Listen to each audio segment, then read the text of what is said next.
샬롬 반갑습니다. 12월 21일 월요일 아침입니다. 오늘도 저와 여러분들이 하나님의 말씀을 통하여서 새 힘을 얻었으면 좋겠습니다. 오늘 함께 묵상할 말씀은 디모데후서 1장 9절에서 18절에 있는 말씀입니다. 하나님이 우리를 구원하사 거룩하신 소명으로 부르심은 우리의 행위대로 하심이 아니요 오직 자기의 뜻과 영원 전부터 그리스도 예수 안에서 우리에게 주신 은혜대로 하심이라.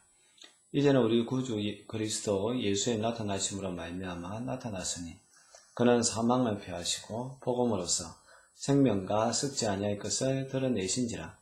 내가 이 복음을 위하여 선포자와 사도와 교사로 세우심을 입었노라. 이로 말미암아 내가 또 이 고난을 받되 부끄러워하지 아니하마. 내가 믿는 자를 내가 알고 또한 내가 의탁한 것을 그날까지 그가 능히 지키실 줄을 확신함이라. 너는 그리스도 예수 안에 있는 믿음과 사랑으로서 내게 들은 바 바른 말을 본받아 지키고 우리 안에 거하시는 성령으로 말미암아 내게 부탁한 아름다운 것을 지키라. 아시아에 있는 모든 사람이 나를 버린 이 일을 네가 아나니 그 중에는 부gel로와 호모게네도 있느니라. 원하건대 주께서 오네시포로의 집에 긍휼을 베푸시옵소서. 그가 나를 자주 격려해주고 내가 사슬에 매인 것을 부끄러워하지 아니하고 로마에 있을 때에 나를 부지런히 찾아와 만났습니다.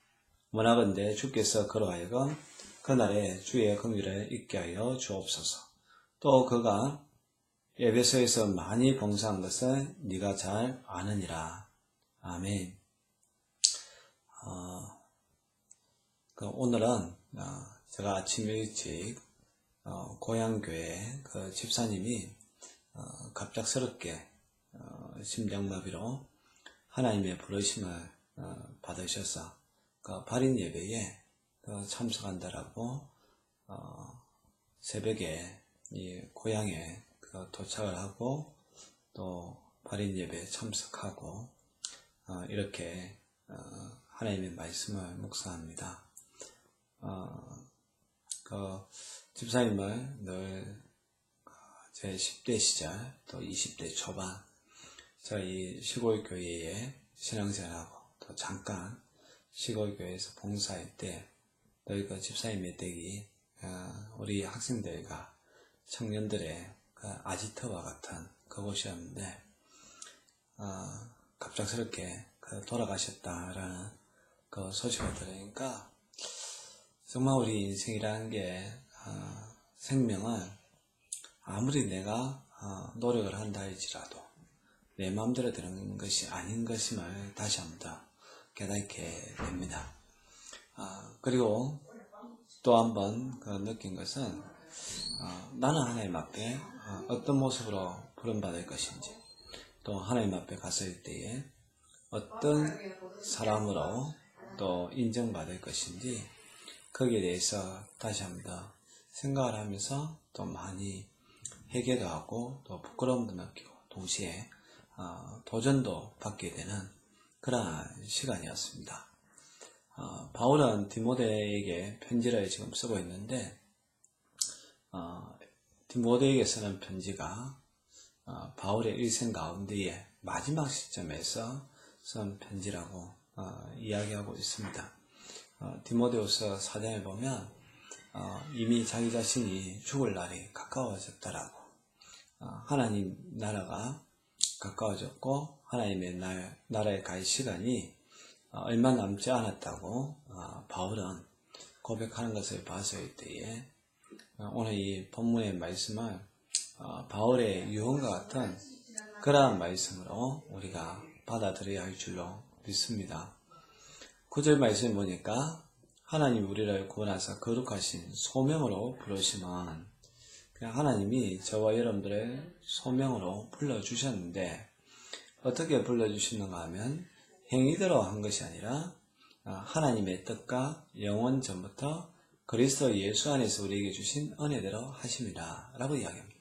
우리가 하나님 앞에 부름받은 것은 어떤 우리의 행위나 공로가 아니라 하나님의 뜻이라는 것입니다. 그리고 하나님의 은혜라는 거죠. 그러니까 우리는 감사할 것밖에 없고 자랑할 것이 없다라는 사실입니다. 10절에서는 이제는 우리 구주 그리스도 예수님의 나타나심으로 말미암아 나타났는데 예수님께서 사망을 패하시고 또 복음으로서 생명과 썩지 아니할 것을 드러내셨다라고 해요. 그러니까 우리가 새 생명을 얻은 것은 전적인 예수님의 부활의 권능, 그것을 통해서 우리도 새 생명을 얻게 되었다는 거죠. 결국 우리가 예수님에서 떨어지면 우리에게는 생명이 없다는 사실입니다. 그래서 11절에 바울이 이렇게 이야기합니다. 이것이 복음인데 이 복음을 위하여서 선포자와 사도와 교사로 세우심을 입었다 이야기합니다. 그래서 담대하게 이 진리를 갖다가 선포하고 또 곳곳에 이방인의 사도로 곳곳에 다니면서 선교적인 역할을 하고 교사 끊임없이 이제 양육시키는 그러한 역할을 감당한다는 거죠. 그래서 선포자가 되었던 사도가 되었던 교사가 되었던 결국 핵심은 뭐냐? 복음이고 그 복음은 뭐냐? 예수님이 우리 죄를 위하여서 십자가에 달려 죽으시고 또 3일 만에 부활하셨고 그리고 누구든지 예수님을 믿으면 죄의 사함을 얻고 또 부활의 영광에 참여하신다는 것. 이것이 바로 복음의 핵심인데 이 복음의 핵심을 위하여서 바울은 자기 자신이 때로는 선포자가 되고 때로는 사도가 되고 때로는 교사가 된다는 그 말씀을 하고 있습니다. 디모데에게도 그러한 삶으로 그러한 태도로 살아라고 이제 권면하고 있는 것이죠. 그것은 또 저와 여러분들에게도 동일하게 바울이 권면하고 있습니다. 우리가 하는 역할은 다르고 또 직업도 다르고 삶의 방식도 다르다 할지라도 분명한 것은 복음을 위하여 살아야 된다는 사실입니다. 그래서 12절에 보면 복음 때문에 받는 고난은 절대로 부끄러운 것이 아니하고 또 우리 주님이 그날까지 지키실 줄을 믿는다라고 이야기합니다. 부끄러워하지 아니할 뿐만 아니라 주님이 나와 함께 하신다라는 그 사실을 가지고 있는 사람이 복음을 전하는 자의 태도라는 사실입니다. 저와 여러분들이 그러한 태도를 가지고 살아갔으면 좋겠습니다. 복음을 위하여서는 세상에서 아무것도 두려워하지 않고 오직 주님의 그 영광을 위하여서 살아갈 수 있기를 바랍니다. 그리고 또 13절에는 디모데에게 이렇게 권면합니다. 그리스도 예수 안에 있는 믿음과 사랑으로서 내게 들은 바 바른 말을 본받아 지키라. 믿음과 사랑으로 들은 바 바른 말을 본받아서 지켜야 된다. 우리가 하나님의 말씀을 듣고 흘려버리는 것이 아니라 그 말씀을 듣고 본받아 지켜야 된다. 특별히 14절에 성령으로 말미암아 너에게 부탁한 아름다운 것을 지키라 라고 이야기해요. 이 아름다운 것이 뭐냐라고 했을 때 복음이라고 이야기합니다. 그러니까 계속해서 성령 안에서 이 복음을 지속적으로 지켜나가고 선포해야 한다는 것이죠. 그리고 15절에서 18절에 보면 데비드는 두 부류의 사람을 이야기하고 있습니다.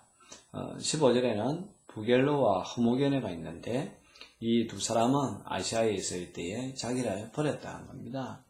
처음에 신앙으로 생활했지만 결국 어느 순간 데마도 그렇지만 나중에 보면 세상이 좋아서 세상을 떠난 사람들이란 거죠. 또 부활을 믿지 아니하는 그러한 사람들이 되어버렸다는 사실입니다.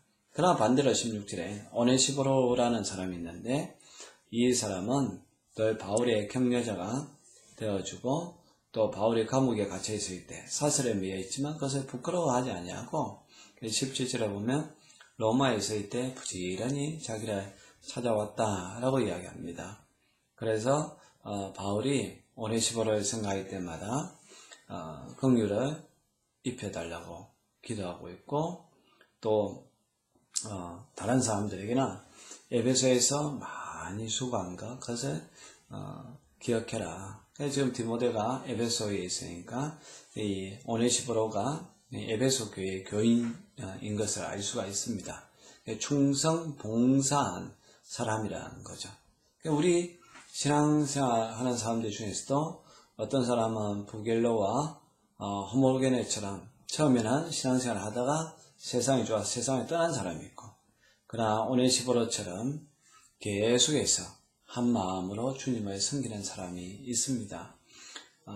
우리는 오네시포로와 같은 그러한 사람들이 되어야 할 줄로 믿습니다.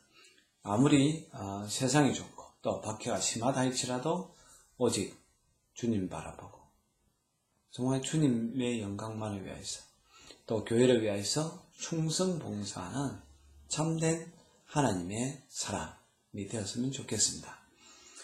바울은 바울대로, 디모데는 디모데대로, 오네시포는 오네시포로대로 각자의 그 역할은 다르지만 그러나 그들은 다 복음을 위하여서 살아갔습니다. 우리도 삶의 방식은 다르다 할지라도 또 위치도 다르다 할지라도 태도도 다르다 할지라도 그러나 꼭 한 가지 복음을 위하여서 살아갈 수 있기를 바랍니다. 기도하겠습니다. 하나님 아버지, 우리의 생명을 우리 마음대로 할 수 없고 우리 생명의 주관자는 오직 하나님이시라는 것을 고백합니다.